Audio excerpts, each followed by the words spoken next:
You are looking at my titty all the time. I'm busy. Sorry I'm late.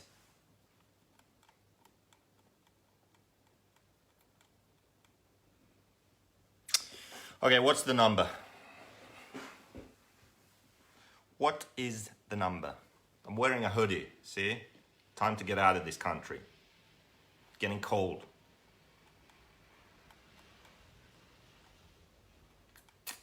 Getting cold. Fuck's sake, someone just arrived.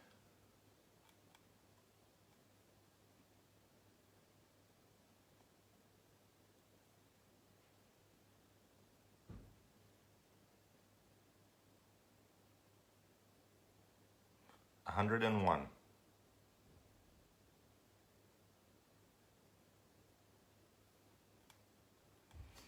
Okay, 101 is the number. So, okay, Q&A until we reach 101. Any questions? Post them here. And we got a few things to go through.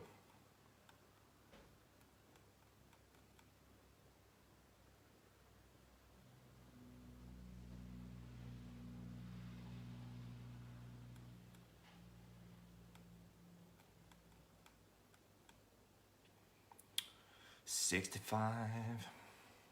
Now we need more people. No one has any questions. Or did someone post any on Facebook? Let's see.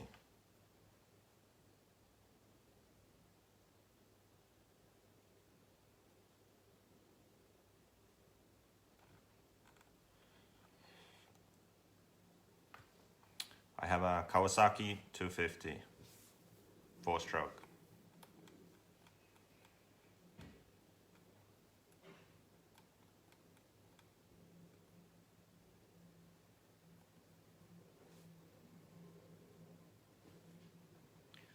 Is it just me or is Hoodie missing the boat with hoodie puns in RC?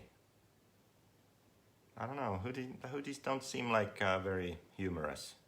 A very humorous bunch. Max is at home, probably doing nothing. I'll be in America now for a month, then I head off to China, then I'll be back pretty much from mid-November to early April, except I'll be in the Dominican Republic for 3 weeks or so. How do I measure camber? I tend to measure camber just by measuring the link. I'll show you.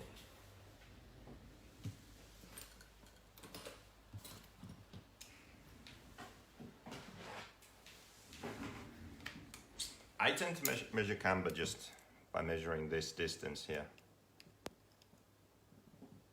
Because I kind of know what I want. So I just measure like that.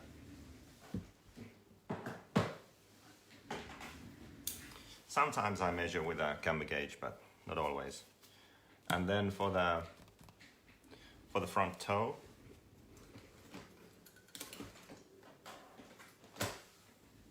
I use this.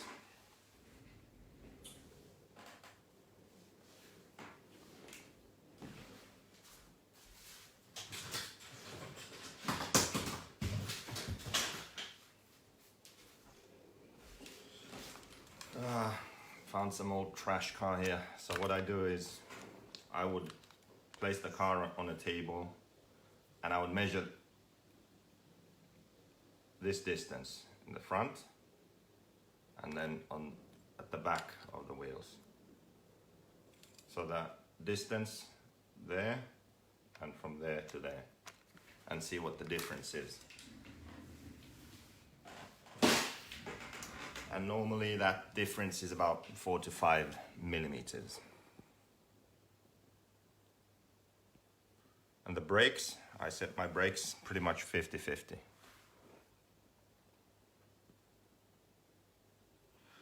The side wings that Max has on his body, so he builds these wings here, both sides. and then some sort of shape here also. They do make a difference. It's not huge, but they make a difference. But I just feel like it makes the, I don't know what the word is in English. In Finnish, there's a word to explain that. Auto menee kulmikkaammin. It means that it's, what would the word be? Let's see. I'm gonna translate this.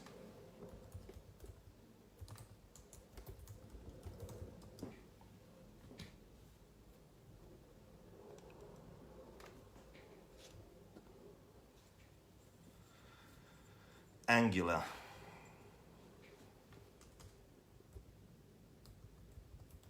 What is the plural of angular?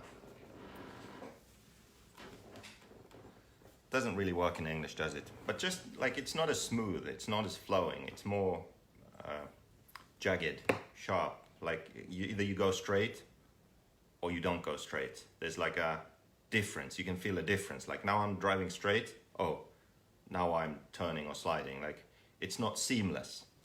The transitions aren't seamless. It makes it so there's a difference between, like you feel a difference between going straight and turning, and I don't like that. I want everything to flow and be seamless. How to lose oversteer. How to lose oversteer on power corner exit. So if your car is oversteering when you're exiting a corner, you get on the power and then the car oversteers. I'm just listening to what's going on outside. There are a few things you can do. I've talked about this many times. We have the knuckles with inclination and without. I'll talk about inclination more soon. But if you have the knuckles that have inclination, then they have more steering mid to exit.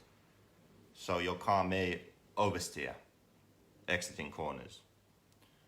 So then go to the zeros. 0, vertical, kingpin. Those will make the car easier to drive when exiting corners. Also, less caster will do the same. Also, if your rear diff is too thick, it will oversteer, start fishtailing when you exit corners. Center diff, if your center diff is too thick, it will do the same. If you are running very little rear toe in, it can do the same. So those are probably the best things. So if you're running a lot of inclination, try less or none at all. If you're running a lot of caster, try less caster. If you're running thick diffs in the center or rear, try thinner diffs. If you're running very little toe in, try more toe in. Explain why EBIS, the engine braking oil bath system, is bad. I don't know, I've never tried it. JB asks why he is so sexy. And you would probably have to ask Mike Hill or Keenan. I think they'll know. What Oscar from what's that track there? The super cool track, Santa Barbara. He's asking why I'm still so slow. Slow at what? Which brand of oils are you using? Using Ultimate Racing Oils. You can get these from Beach RC, Ultimate Racing. So we are over 101 people. I'll just catch up here. Are gyros legal at RCGP? No, no gyros allowed. Truggy loses traction out of corner. I replied to that question, but had I known it's for a Truggy, I probably would have skipped it. Thoughts on the new Techno 48 2.0? I saw a question about that, so we can talk about that a bit later.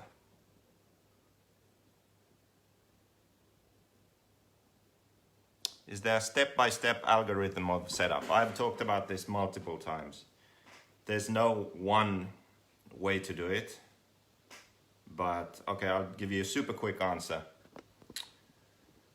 If you're running a good car like the JQ Racing Black Edition, for example, or a Kyosho, or something, or a Mugen probably. I haven't run the Mugen now lately, actually. But if you're running one of those cars where you run the same setup pretty much, or close to the same setup every track, the car's consistent. What you should change on your setup is really, okay, number one, first thing, tires. And then after that, depending on the track's traction level and speed, and how the car is moving on the track, like how much it's rolling and squatting under acceleration and diving when entering corners, you would change springs and sway bars and down travel and ride height. So tires, springs, sway bars, down travel, ride height. Those things. Then camber also. Camber is after you sort of adjusted those things, then play around with camber. You don't really need to change much more than that. Adjust shock oils for temperature. Play around with diff oils a bit maybe. That's really, you don't really need to go crazy. Then when you kind of figured those things out, then after that you can still try and dial it in even more and get it even more comfortable and get a bit more traction, maybe a bit more speed. You can try moving the arms on the inside, so raising, lowering arms, more anti-squat, less anti-squat, those sorts of things. So yeah, nothing too crazy. Yeah, I'll go to DNC. When will I drive on-road next?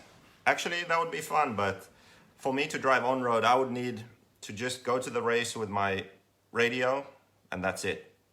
Someone else's car, everything's ready, I just drive. But I'd enjoy that. Did you know what tires are on a fall? What? Did you know what tires are on a fall, then out? Then we are using over there at the last race. What? Okay, I'm gonna really make an effort. Did you know what tires are on a fall, then out, then we're using over there at the last race? Can anyone understand what he's saying? Because I don't. Okay.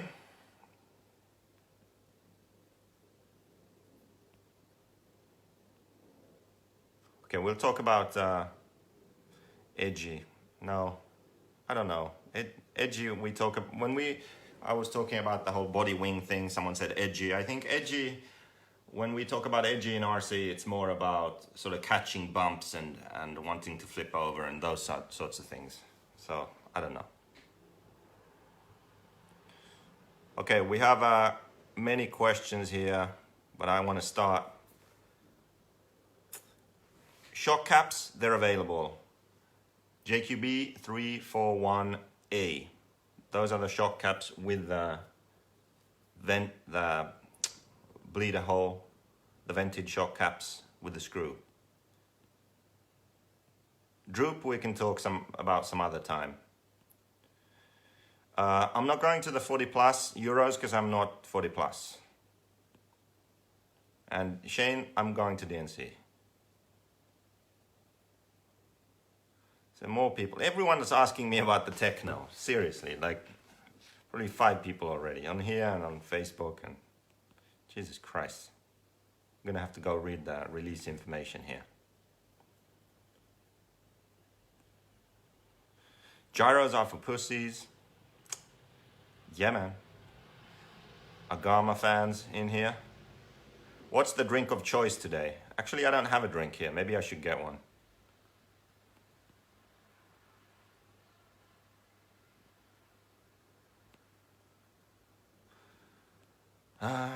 Yeah, Droop. Some other day. I think he's asking what tires worked at the last race, maybe. I mean, how is that even relevant? Like, you don't know what the last race I did was, where it was, so, I mean, that's just ridiculous, if that's the question. When do your Hyper 7 shock towers come out? My Hyper 7 shock towers will come out in 2008. Isn't Techno a ready-to-run car? I think so. It looks like one. So I think it is. It's one of the top ready-to-runs. Yep, Brent needs a lot of new stuff in his shop, but I actually know, because I have inside information, Brent has placed an order.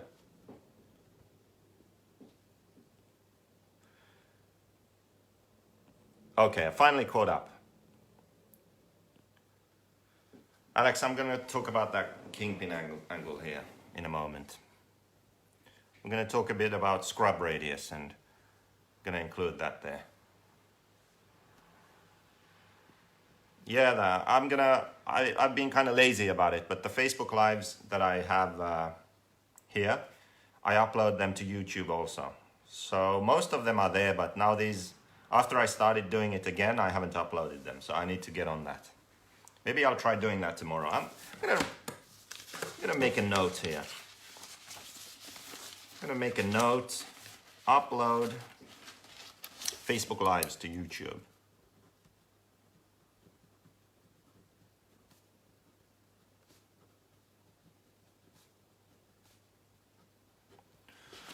Okay. Your thoughts on best buggy? Your thoughts on best buggy was the X-Ray. What is your engine of choice and why? What do you mean best buggy was the X-Ray? For engine, just go with OS. OS. Put it in there and stop worrying about it. Gil Losi Jr. back to Losi. Do they improve now? Who knows? Who knows? Gil has good ideas, but is he able to implement them? Like, does he have a budget to work with? What's their plans? I don't know. Just having him there isn't going to do anything if he can't do anything, and if he doesn't have good drivers to test with him and all that stuff. So time will tell.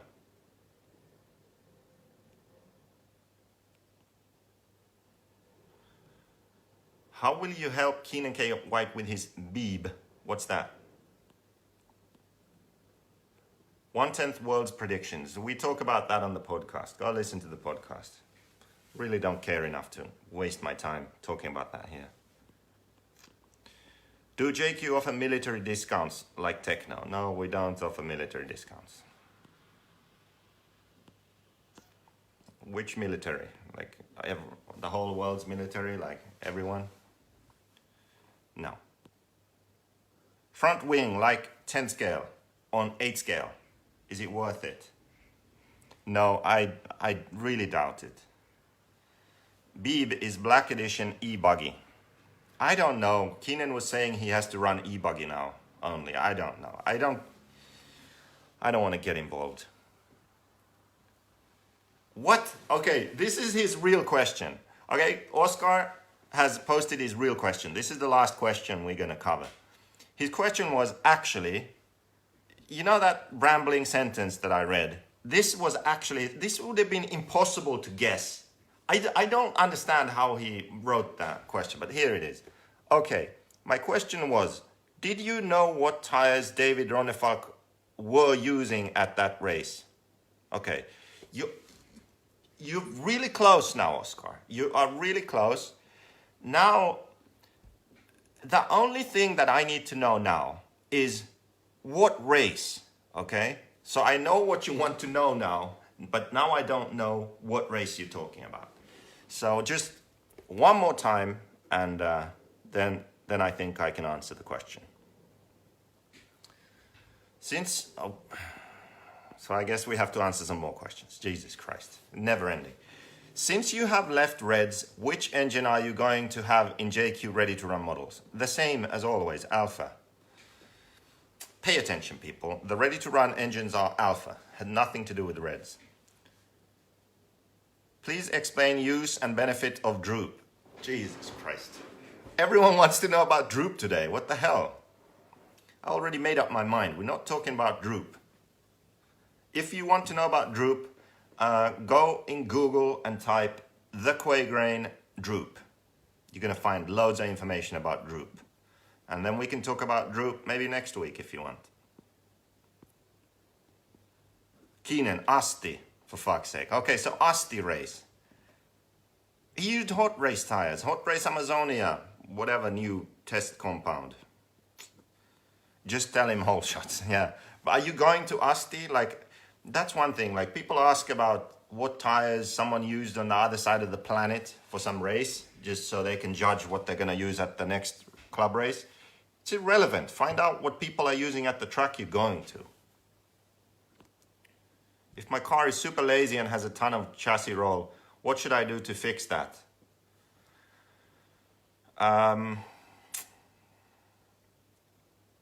Well, probably first thing, harder springs, sway bars, if you're running softer than 2.3, 2.6.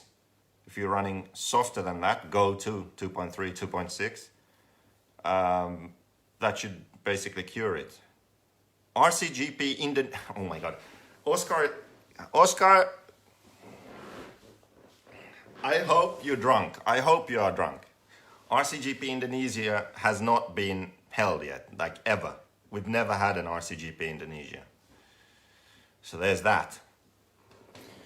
Yeah, other than that, if your car's lazy, you can try, and it's rolling a lot.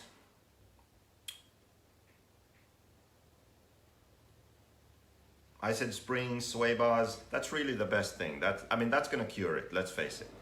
You don't need to do anything else. Will OS stuff be in the US shop? No, it won't.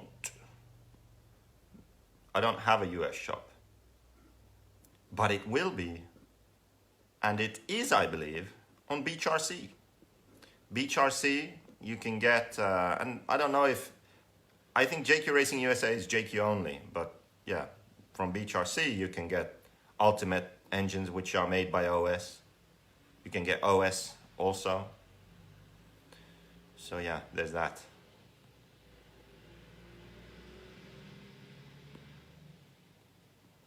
Yeah, Neo, I'm going to talk about the scrub radius a bit later. Okay. Yeah, you can go shorter links too, but you probably don't want to go shorter links. But shorter links, yeah, if your car is lazy, then that will kind of liven it up. How important is bottom end power from the engine for you, or do you prefer smooth acceleration? Yeah, I mean, I like to have a lot of torque, so it doesn't bog down. It has power, but smooth power. So, like 4-stroke dirt bike compared to 2-stroke. That's what I like. So that with the OS, I haven't tried the heavier flywheel yet, but I want to do that. I think that could be good. I run the 2090 pipe, the Type R OS, the new one. And I want to try a heavier flywheel. And I think that's going to be it. Okay, and you know what? I really need a drink. Oscar, I wasn't going to drink anything, but Oscar's questions, they really set me off. Like, my brain is kind of fried right now. So I need a drink, and I'm even getting warm right now. So I need to take my hoodie off too.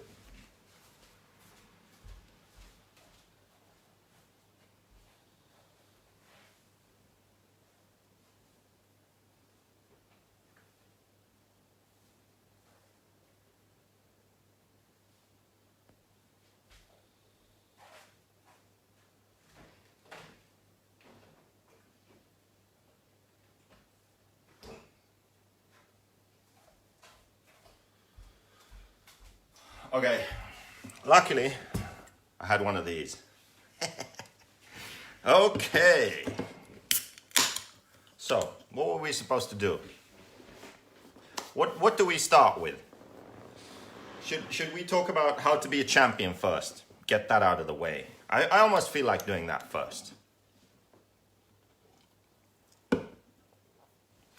Oscar says, what are you asking for question, asking and asking for questions so?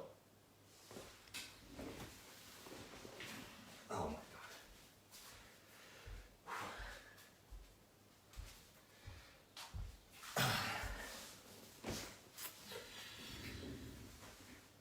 God. Oh my God. Like, if you translate that into Spanish, does it make sense? I don't know. Is that one of those casting couches in the background?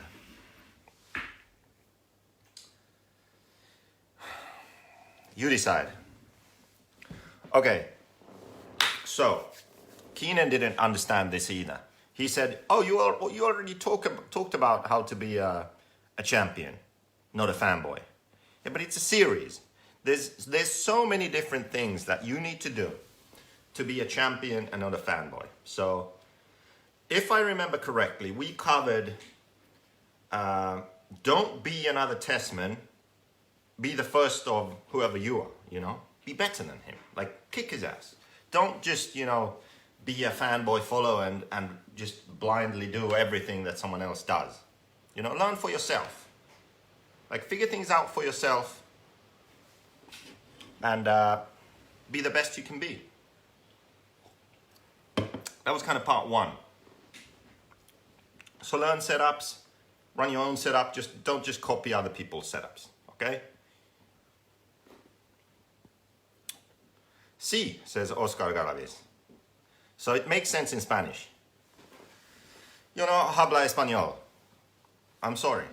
You have to find a Spanish speaker to do these Facebook Lives, and then your questions can be answered. Then, if I remember correctly, the second part of how to be a champion, not a fanboy, was, what was it actually? It was have a plan. I think it was have a plan for practice. So just doing laps, that's what most people do. They go to the track, they do some laps, they think they are improving. They aren't. You have to have a plan. You have to do something like run 5-minute times, know your time, set goals, you know, try and achieve that goal, try and improve on it, change the car, see what happens to your lap times, you know, focus on your driving, drive different lines, drive in a different way, like pay attention to what you're doing, set a goal and you'll improve. Okay, this is number 3 now. So today is number 3, okay? Number 3 is something that a lot of champions, even champions, don't do. And because they don't do this, it actually makes it possible for less talented, less skilled, but intelligent racers to do well and to beat those guys. And that's because when you do this, you can gain an advantage that these guys don't have because they rely on their talent, they rely on their skill. And when you don't have that, you have to work in a more clever way, a more smart way. So, number 3, can you guess what this is? Do you think we can trust the setups that high-level drivers share? Do they have no secrets? Yeah, they have secrets. I mean, the captain, who I'm not supposed to name, and sorry, I actually just named him. So the person I'm not supposed to name because my lawyers get mad. For example, he ran this, if you're to believe the setup sheets, he ran the exact same setup for like 12 years on the TLR. Same setup, same pistons, same springs, same everything. From Neo Buggy to Fear Farm, everywhere, every track, always same setup. Yeah, right. Give me a break. No, he didn't. He was running Mugen diffs and this and that and changing, like all kinds of crap. They had like springs that they didn't even sell. They sold the shit springs and then they had different springs for the team drivers, you know. There's always so much shit going on like that. So yeah, you can't always just trust the setup sheet. The best you can do really is to look at setup sheets, but also always look at the pictures from the races, because if you look at the pictures, you can see what's really going on. You can't see everything, but you can see a lot. So yeah, anyway. So what's the third thing? It's learn to test properly. this is really important because many of the champions of this world don't do this. They just don't bother doing this properly. It's really easy to get false results or like half-baked results. Like you don't really know, you just kind of assume, like I think this should make the car easier to drive, then you kind of try it and then, oh yeah, it's easier to drive. Or you test in different conditions. You know, you're at the track where they water the track constantly and you're driving in different conditions. You can't really learn anything that way. Or you just try something new on a completely different day and you don't try like back to back, you know? These are like basic things. You don't really learn that way. So you need to learn how to test properly. And you need to do that so you can get reliable results. That's the only way really to learn. And I actually wrote a blog about this back in the day. Back when I was writing a blog every single day, I wrote about this. I think if you Google THEQuagraine, The Art of Testing, I think it was called. If you do that, you'll find a nice write-up of how I think you should test. And basically, what you need to do is, you need to be at a track that's consistent, and you need to do enough laps, enough 5-minute times, so every time you go out there, you can get the same result, very similar or same result. And you know what the laps feel like. You know what the car feels like on the track. And then you can actually test things. You make a change, you note down what changes in time, lap times, 5-minute time, and then your feeling, how you feel that the track or the car drove differently. Not just like more steering, but where, like off power into the corner or mid corner, or when you get on power, or in this one off camber corner. So be specific with the difference that you feel. And you can only be specific with the difference you feel if you're really in tune with the car and the track. There, someone linked it in the chat here. And for me, some days I can't really test and get reliable results. I'll go to the track and I'm just not in sync with the car, not in tune. Like it's not working. Like I'm not driving well enough. I'm not concentrating. Like it just doesn't work. Sometimes it's like that. You need to know that about yourself and you need to realize that. Sometimes you just can't test. Like you need to be at a certain consistent level where you're in tune with the car and the track, then you can actually get reliable results. And when you aren't in tune like that, I think the placebo is very strong, because you'll have some sort of assumption, like you'll have sort of a favorite setting or maybe, and then when you try something different and you try and decide which is better, maybe your favorite will win, like because it's your favorite. I don't know why, but it just, like, I like these springs because they're blue, you know, and then you try some pink springs, but you hate pink, you know, so you kind of want the blue springs to be better. Seriously, like these are retarded things, but it happens, you know. So you need to be aware of this. Like you have you have bias, and if you have an assumption that laying down your shocks should do a certain thing, then because it's in your mind, you might feel it even though it's not really happening. You just sort of assume it. So that's something that's surprisingly hard to get over. The best way to trick or not have this sort of placebo or assumption thing or favorite thing is if you can test something blind. Some things, obviously, you can't test blind if you're alone. You need someone else to make the changes when you can't see, so you don't know what the car is like. Like, let's say you have 3 different options, or 2 different options even. 2 is easier probably. And you try them both back to back to back, and you figure out just driving which one you prefer. You have lap times and only what you feel, and you don't actually know what's on the car. And your results may be different from when you know what's on the car. It's crazy. but that's a good way of doing it. And one thing that I did today, actually, this morning, was I went to the track and I didn't know, because I've been testing shocks, right? So I had the flat pistons and I had the conical pistons, flat side down on the rear, cone up, and all these like different settings. And I had 2 sets of shocks, but I didn't know which was which. So I didn't remember which ones were on the car. So I thought, you know what? I'm gonna do a blind test now. It's perfect because I really don't know which is which. So unfortunately, it was cut short because it started to rain. So I felt a few drops and I'm like, oh crap! So I quickly just went to change the rear shocks. I only changed the rear, then drove. I only got a few laps in, so it's not like a conclusive test, but it does show you how strong the placebo is.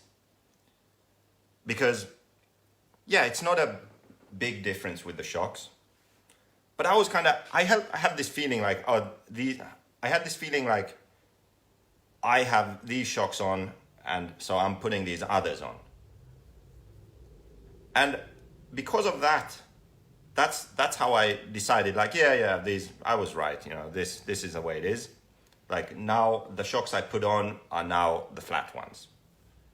But they weren't. I had the flat ones on first and then put the conical ones on. So I got it wrong. So I guessed wrong.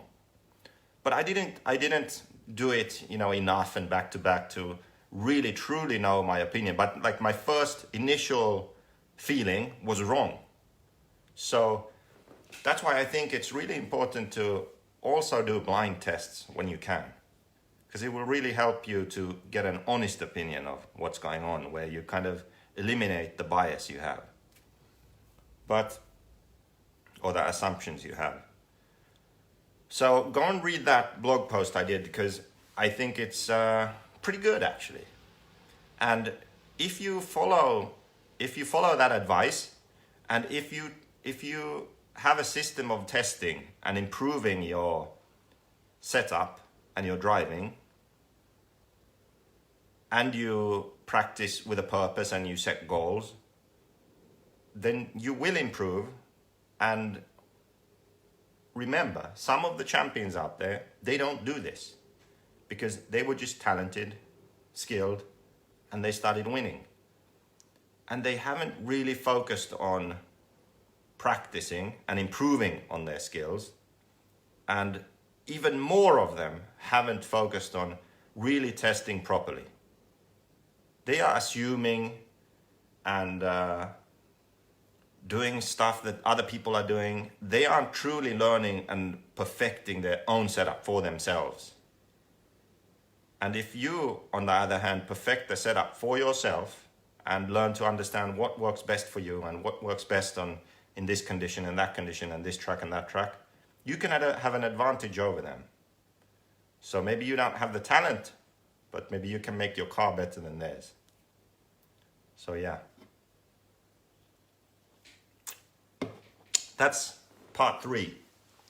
How to be a champion, not a fanboy. Learn to test properly. Have a system.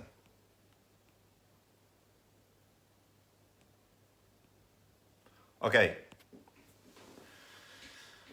Then a whole bunch of people wanted me to talk about the techno. And not really necessarily going to talk about the techno. But there was one thing on the release information which we could talk about. Because they mentioned scrub radius here. 0 scrub, they said.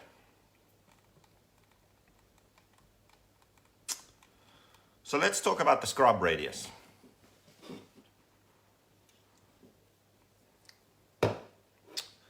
I am going to show you. I'm going to demonstrate. Demonstration time. I'll show you what the scrub radius is here. Okay, let's see. Let's see what I can do here.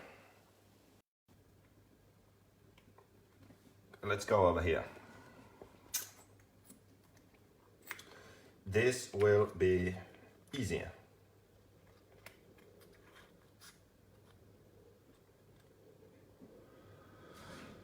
Okay, you see that? That's a typical C-hub suspension.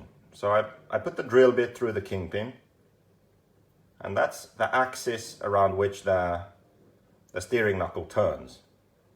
So you can see on this setup it's way in here. So that's the outside of the wheel, inside of the wheel, inside of the car. Zero scrub is basically when this axis, which I just dropped over here, you draw a line through the kingpin like this. It intersects the center line of the tire. So the contact patch of the tire on the road is here, and the middle of that. So you can just, to keep it simple, it's just the middle of the tire. So now it's here on the inside. It's clearly on the inside of the center line. So the scrub radius is the difference between the center line and the axis here. So this is a positive scrub radius.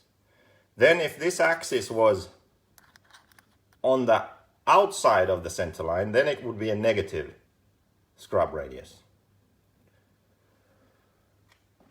So you might wonder, well, how do you reach zero? How can you possibly reach zero or negative when your normal C-hub suspension, when it's, look, it's all the way in there, it's so far inside, how do you get it to the middle? Well, here's one way.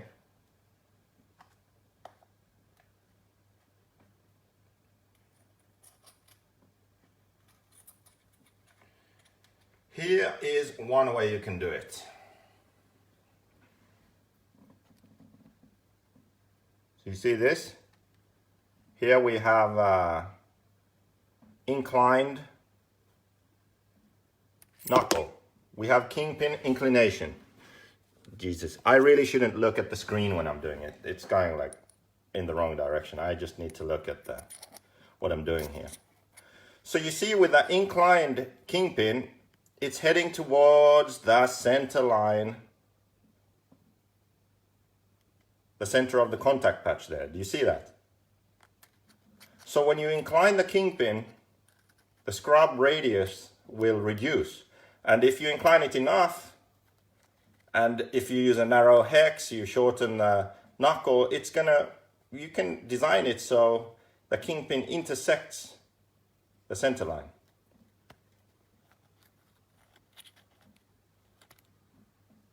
Do you see what I mean? The inclined kingpin, the axis approaches the center line.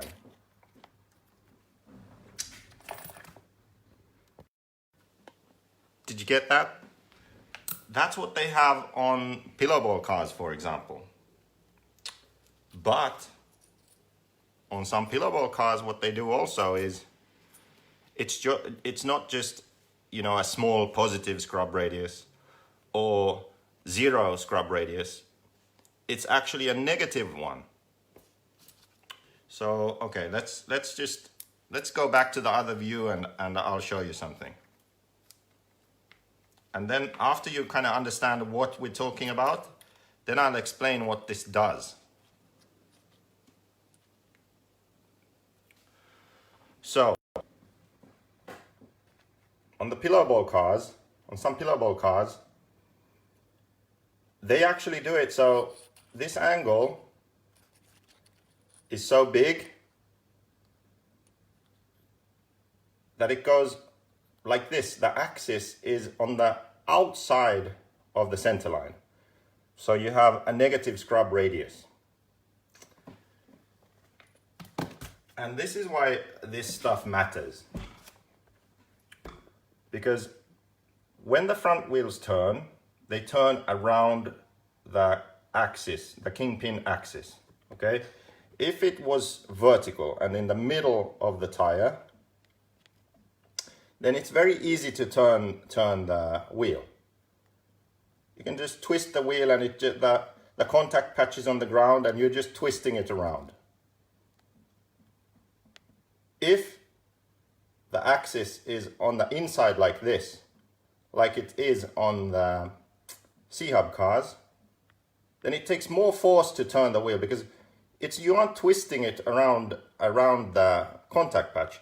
You have to actually move the contact patch on the ground as you are turning the wheel. So that means it takes more force to do that, and you are scrubbing the tire across the surface. So the tire actually will roll. That's why it's called the scrub radius. So the bigger that difference is, the more force is required. Same goes for if it's on the other side. If it's towards the outside, there's also a force. But maybe some of you have already guessed. So when it's in the middle, I said that it's very easy to turn the wheel. You have to imagine now what happens when you brake. So you go into a corner, you're going straight, the wheels are straight, and you brake. In theory, with the axis in the middle, the middle of the contact patch of the tire, there's not going to be any force that wants to twist or turn the tire. It's just going to stay straight. So you brake and the tire stays straight. So now imagine that you are looking at this from the rear of the car, and the car is braking away from the camera, okay? So on the C-hub cars, you have this axis to the inside of the center line. So you have a positive scrub radius. When you brake, this tire is going to want to toe out. Do you see what I mean? When it's on the inside here, you brake, the front wheels want to toe out. That's an unstable condition, because if you can imagine that you're braking and the left and right tires have different traction levels, and the tires want to toe out, your car wants to, go left, go right, it doesn't want to brake straight. If on the other hand, like on the pillow ball cars, they have it angled, maybe the axis intersects to the outside of the center line, now the force wants to toe the wheels in when you brake. So where you place this kingpin axis affects the forces that occur at the tire, at the wheel. So they want to twist the steering in either toe out or toe in, or at least on a theoretical level, no force at all because it's in the middle. Now in reality, the contact patch of the tire, it's not exactly in the middle, and we have camber also, and the car isn't perfectly straight, but this is the idea. So if you want to minimize the forces, you have this, what Techno are explaining here. They said zero scrub. So in CAD, they have probably checked this system. With wheels and tires, they checked the front end geometry, and they made sure that at whatever they decided that was their sort of steady state, like this ride height, this camber, these settings, we have zero scrub. So they set the kingpin axis to be in the middle of the wheel. And is that good or bad? Well, it's a racing car, so everything's a compromise. It's not necessarily good. Or I mean, it's not necessarily the best choice. I mean, it's good, yes, but also sometimes you want to have some scrub radius because it can have a stabilizing effect. So maybe you make it so you can have zero, but you can also adjust it. So you can have a bit of positive, or you can have a bit of negative. And you learn to understand that actually, to make it more stable in bumps, accelerating and braking in bumps, maybe we want to have a bit of negative scrub radius. Maybe that's why pillow ball cars are good in bumps. Maybe that's really the bigger reason, So yeah, that's I hope you understand now a bit more about scrub radius, and here in the release information when they say that what the design goals were, they just mentioned a 0 scrub. So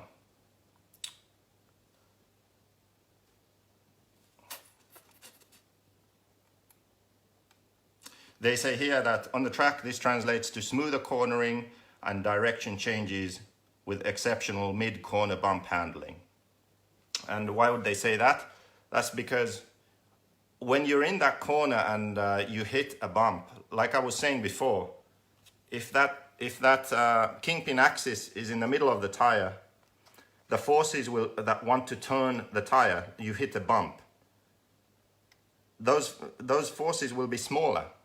So when you hit that bump, it's not going to want to turn the tire as much. So when you're tracking, when you're going around the corner, you hit some bumps, the wheels still stay at the same angles. They don't want to start turning the car anywhere. So that's what they've been trying to achieve with that.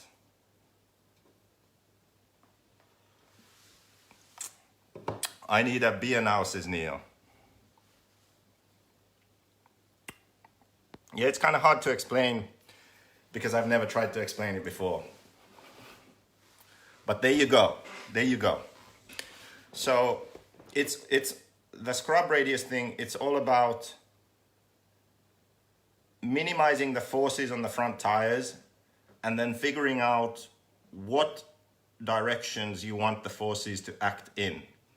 Because if you have a bit of them, maybe it can be a positive thing. Maybe it can make the car more stable, easier to drive. So yeah, it's really a never-ending, developing a car is really a never-ending project because there's no one correct answer. So you just have to keep on trying different combinations and then sort of figuring out what to prioritize. Because one problem is that when you do something like this, let's say you decide that the most important thing is to have a 0 scrub radius, okay?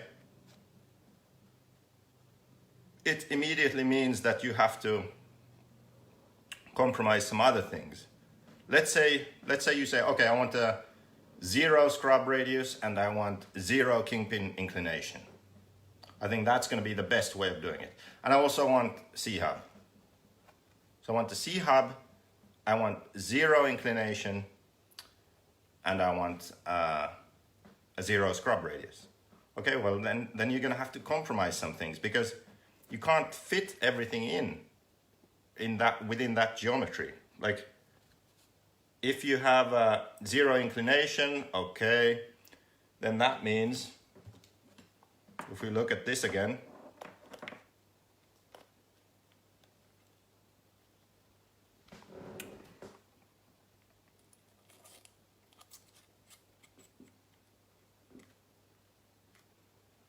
let's turn it around again.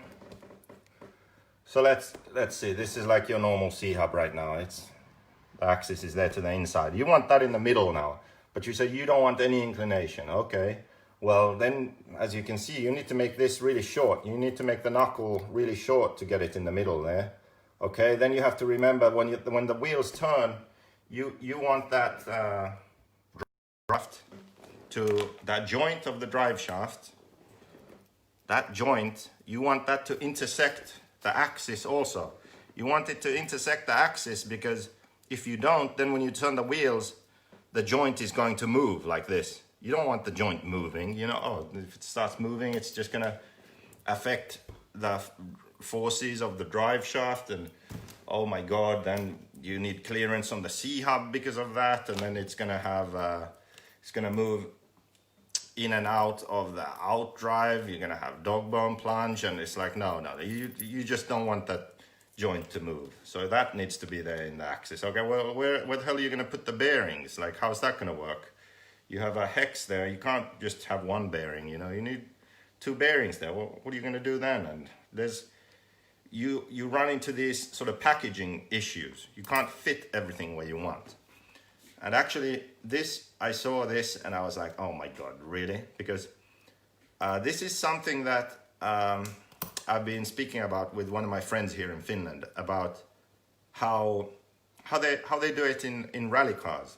Rally cars don't really have the same kind of arms as we have. They have links and struts, and it's a different system, but we were talking about angling the arms. So let's see.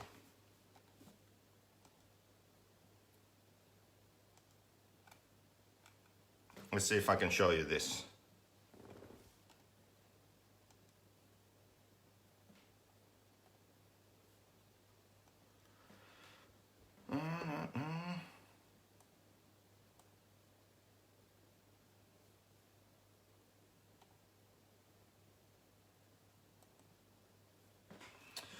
Okay,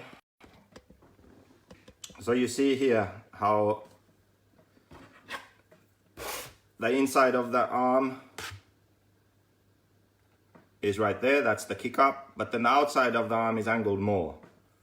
Now, they did that for packaging reasons. They wanted the zero scrub, and they wanted a certain geometry on the front end, but that meant that then they had the problem with having a C-hub, because like I just explained on my previous Facebook live, the thing about a pillow ball that's good is that the whole knuckle is turning with the wheel. And the lower arm joint is just a ball that's contained in that knuckle. So you have good clearance. The wheel can turn and it's not going to hit anything. But on a C-hub car, that's not the case. So on a C-hub car, the problem is this. I mentioned this because we were talking about pillow ball versus C-hub and like the pros and cons. So when you turn, look at this. Can you see how close the wheel is to the arm there? That's a problem. That's so close already. So then if you want to play around with the scrub radius and your caster and inclination and all that stuff, very soon your knuckle is gonna hit the arm there, your wheel is gonna hit the arm. So when you angle the arm that way, you'll have more clearance. I think that's why they did that. But my reasons for why I wanted to do that to the arms was different, not clearance, some different reasons. So it actually kind of sucked that they did that, because now if I do it, then it's gonna be like, oh, I copied the tech now. It's not true. It's an unfortunate case that, I mean, it's an unfortunate situation that they did that because no one else has done it, and I was fucking planning on doing it. Bastards. So anyway, there's that. You've probably been asking questions. Someone asked about, at some point at least, maybe on Facebook or here, about the long arm thing, narrow pivot. That's also something I tried. So the new Tecna has super narrow pivots and long arms. I don't know, they look really narrow. I don't know if they are, I don't know what they are. Like, could be anything from 45 mil to 50 mil, somewhere in that range, I guess. If I really wanted to know, I could just blow up the picture and measure it, but I'm not that crazy. So anyway, when I tried that, it's interesting because when you go to a narrower pivot, there comes a point where it starts getting worse, and I don't understand why. I wish I did. I just don't understand why. So there's this, I think a narrow pivot long arm is the way to go, but there's a point at which when you go beyond that, it doesn't work right anymore, and I don't understand why. So let's hope they went too narrow. There's no such thing really in as one right way to design a car, but too narrow according to me. So yeah. So yes.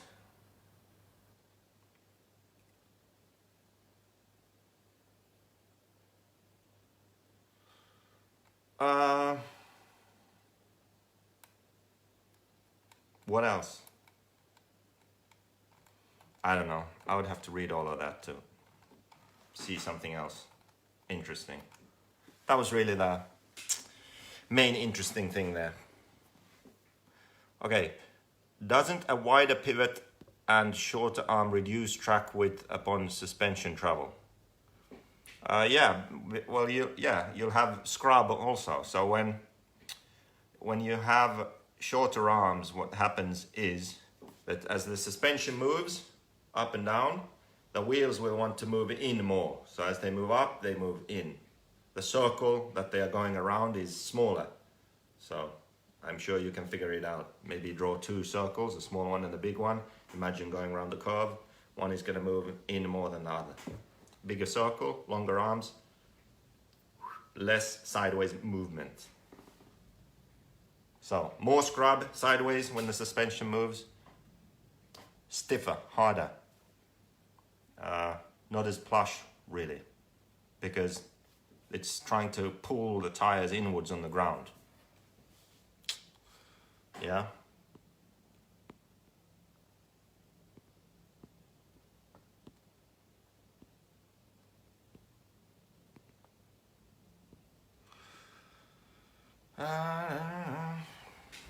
Circles, yeah.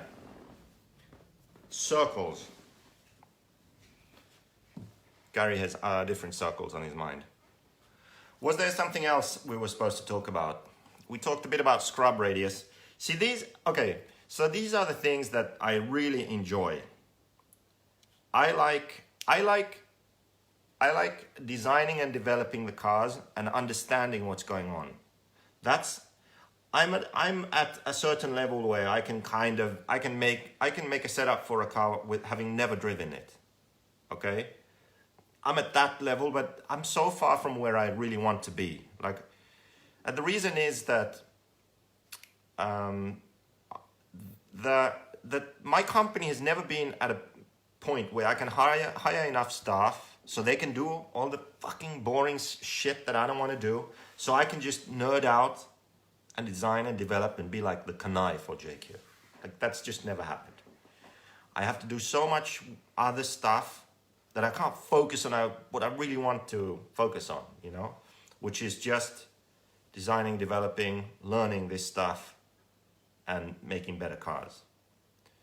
So I'm at the point where I have a lot of ideas and hunchies. Like, I think if I would go this way, then we could really improve on these cars. Most of the things are things like this, like what I just explained with the scrub radius. Like, they aren't necessarily so obvious. Like, you look at the car and it's way different. No, it's not way different.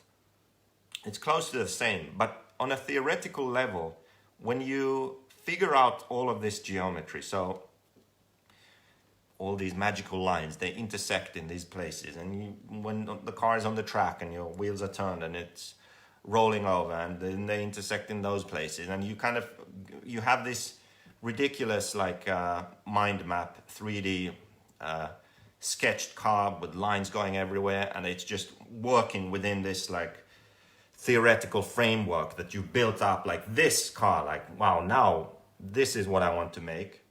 Maybe you're just moving everything like a millimeter here, half a millimeter there, like 3 millimeters there, but the end result can be amazing, because that's what I mean when I say invisible speed. You as a driver, you're just doing the same old thing. You're just going into the corner, you're just turning the wheel. You're just coasting for a bit, you're just getting on the gas, you're just accelerating. But you have more grip when you do that. The car accelerates faster, it slows down faster, it corners faster. It does everything just a fraction of a second faster. Imagine if it's just a tenth. There's 10 corners on the track, and just you gain 1/10 of a second in each of those corners. That's 1 second. That's insane. Like, because we have no data collection in these cars, we don't know what the hell is going on. We don't know the forces acting on the car. We don't know the angles that the car is really rolling. I mean, we can make some estimations, but we don't really know. We don't know what's going on. We don't know the RPM of each wheel, and we don't know anything. We don't have any data. We don't have engineers looking at data and analyzing the data. All we have is a mechanic looking at a car. Maybe you can film something in slow motion. We have a driver who feels something and explains to the engineer. Okay, very difficult situation to be in. The best is if you, as a driver, you can drive well enough, so you feel it yourself, then you understand the theory, and then you design stuff. Okay, that's the closest to data collection that we have in RC. There are a few people like that in the industry. I think that's the best situation to be in. So you understand the theory, you design, you're a good enough driver to where you feel the things. That's the data collection you have. So because of these things, we've been doing this for a long time, but the cars are still, they aren't really truly optimized. I mean, X-ray might have you tricked, but trust me, they are so far away from optimized. It's ridiculous. We are so far away from optimized, we don't even know what the hell we're supposed to optimize and in what direction. Let's face it, okay? And that's what interests me, and that's what I'd really want to do. That's kind of what I've been doing here recently. So I'm kind of happy about that. RCGP, you know, it's done. My job is done. Time to get serious about designing. You need to find a millionaire to invest. That way you can design and I can earn some extra dollars. Yeah. You know, like imagine Kenji, Infinity Guy, he'd be like, imagine he was just my best friend. Imagine he was my best friend. He's like, you know what, JQ, I really like RC. Let's make the best RC car ever. Dude, I'll drop everything, get that shit done. Yep. What do you think about pillow ball may have more support on the hub because where the arms attached to the chassis compared to C-hub 3 points? There's more support on the arm. Maybe not having a front hub support causes undesirable effects.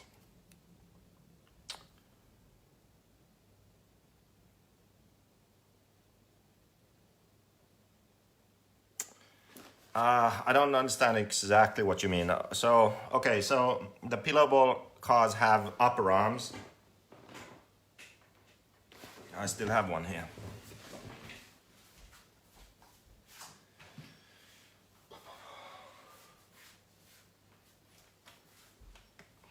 Pillow ball car, upper arm. Let's flex this direction. Also, it makes it possible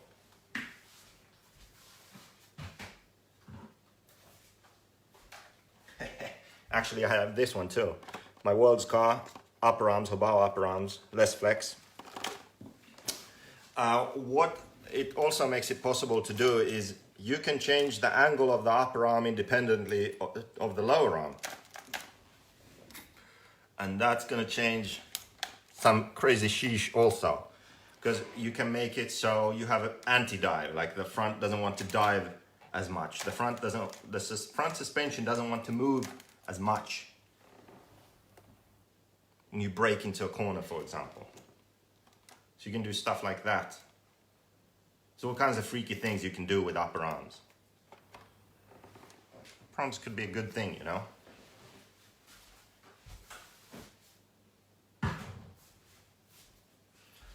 And also another thing to think about when talking about invisible speed. So the whole, how does a car generate traction?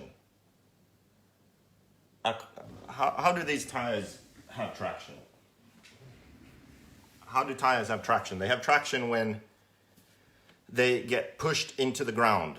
So if they're just barely touching the ground, not so much traction. Push down more, you'll have more traction, more grip. So you want the car to push the tires into the ground. So if you imagine that if you imagine you're accelerating and the car squats to the rear, instead of having it squat to the rear, when it squats, the springs are absorbing what's the word I'm looking for? Force. Like there's some potential force that you could transmit to the tires, pushing the tires to the ground. But you can't push the tires as hard to the ground if instead of staying up, the rear squats. Instead of transmitting that force to the tires, pushing them into the ground, they're going into the springs. The springs are resisting the rear squatting. The rear squats, springs compress.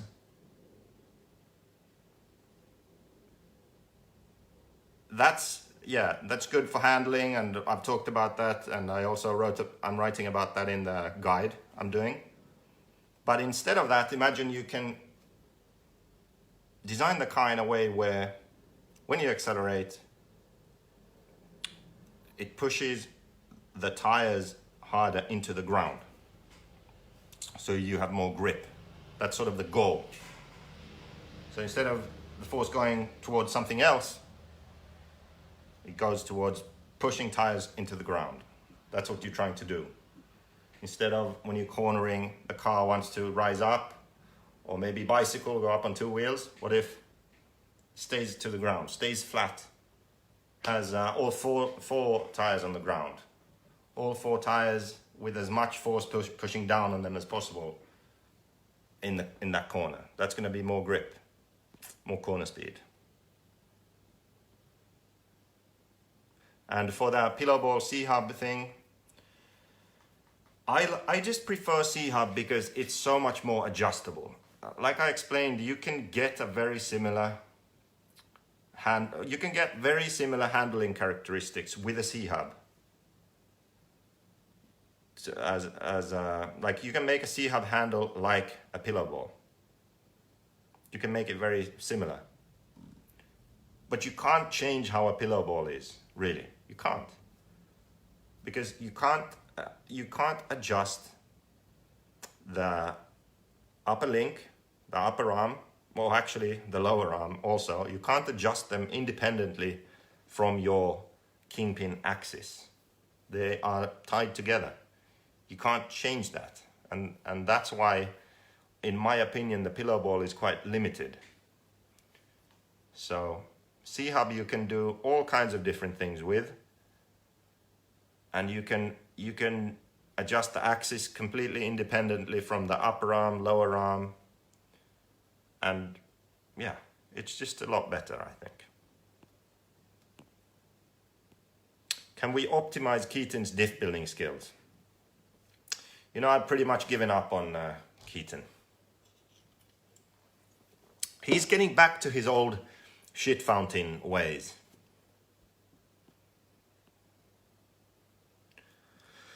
Why doesn't camber link work on a pillow ball? Well, that's easy. So if you have a pillow ball car, just remove the upper arm and see what happens.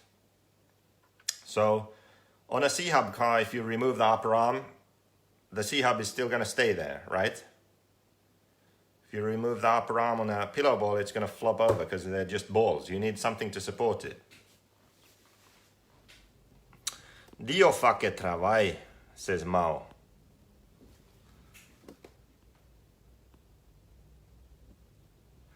Why not find a girlfriend with a father and mom with a lot of money? Well, the problem is that the girlfriend would have to like me also. You know, that's a bit of a issue. That would be cool. Let's go find Kenji or someone like him. I'll do all the talking and you just sit there and say yes. Okay, Keenan, if you can do that, let's do it. Where's my e-buggy? Keenan, I don't know. If you want a car or something, then I don't know, just order one. So the bad people told me you're coming to DR in December. Yeah, it's looking like it. Hopefully we do Fall Brawl around the, I don't know, 7th, 8th, 9th, somewhere around there in December. And then after that, fly to the DR. JQ Facebook Live build series on Keenan K. White's Beeb. I'll do a Facebook Live build from the Dominican Republic and have Keenan build it. I'll sit next to him and drink some Presidente beer, and he will be building, right-handed only. Don't worry, Keenan, I can hold the nuts for you. I'll hold your nuts while you build.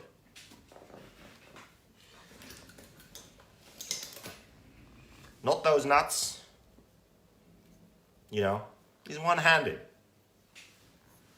You need some help. You hold the 2 mil, I'll hold the nut.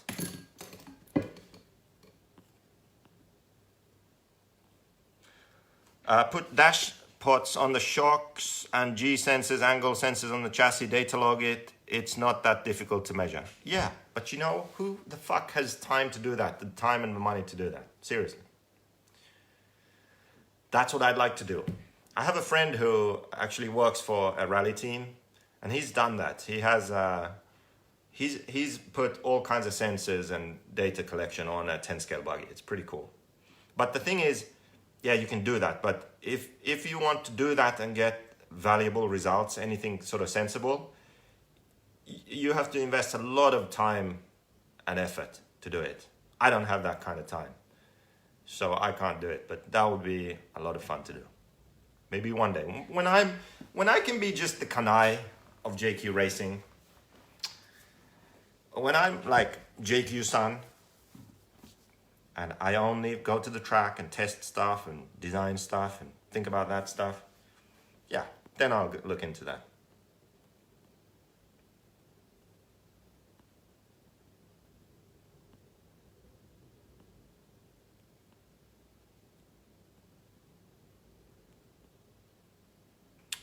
Brass, hexes, and nuts, no, that's just to make money. They had some extra brass and they wanted to sell some hexes and nuts. Yeah, I just showed you an upper arm on the C-Hub. The only bad thing about upper arms is they're heavier. That's about it. That's what I think. Also, what I was talking about, I kind of got sidetracked. So with the upper arm thing, another good thing is, so let's say you're on a high grip track, you want to accelerate. I was saying that what you want to do is, you want to have the geometry of the car and the way the car reacts. You want that to put pressure on the tires. You want them to dig into the track. Well, when you have something that flexes, it all takes away from the potential force that you can transfer into the tires, digging into the track. So if you have very flexible arms, it's not good. Also, like I was saying before, like when you come up with this geometry and you draw all these crazy lines and intersection points and you figure all of this out, if it all changes because everything's flexing around, it's not good, is it? So I strongly believe that to improve the cars, you need to figure out all those crazy intersection points and angles and where you want to put everything. Then you want it to be rigid. You want the arms and everything to, you know, not flex and flop about all over the place. You want them to be there where you designed them to be.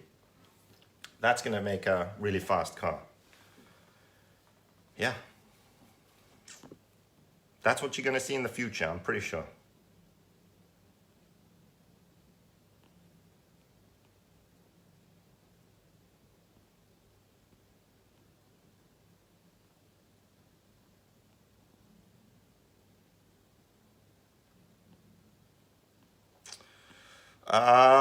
What's next? You should set aside some of your free time to focus on getting some poontang. You know what? That's overrated. It really is. You know, kingpin inclination is much more interesting. And motocross. Have you figured out the AE car yet? Yeah, I kind of have, but I'm not going to tell you though. That's direct competition.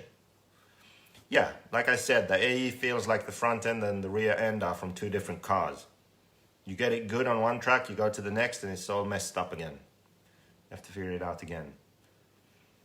I kind of have some solutions for that situation. but they're just gonna have to figure it out on their own. As for the 10 scale, which I still haven't built, I actually made, you know what, 10 scale is gonna be interesting. Because the Finnish guys, they weren't like completely content with their 4 wheels. And it's a slippery track, so I had some ideas. So I made a setup for them.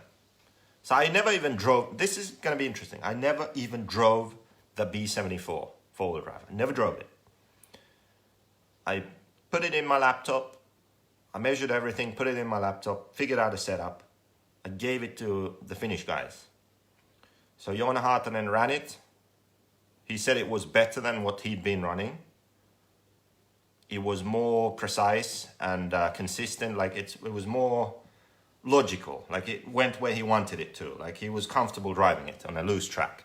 So now at the Worlds, I'll be following in 4-wheel and see what they do and hear some feedback from him about the setup. Like, and I really hope he does well.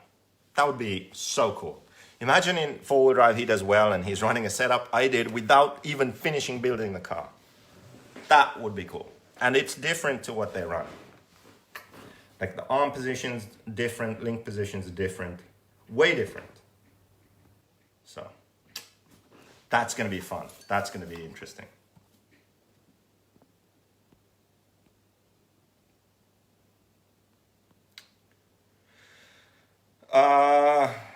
What else? Can we stop now? I have some work to do still, and it's getting late.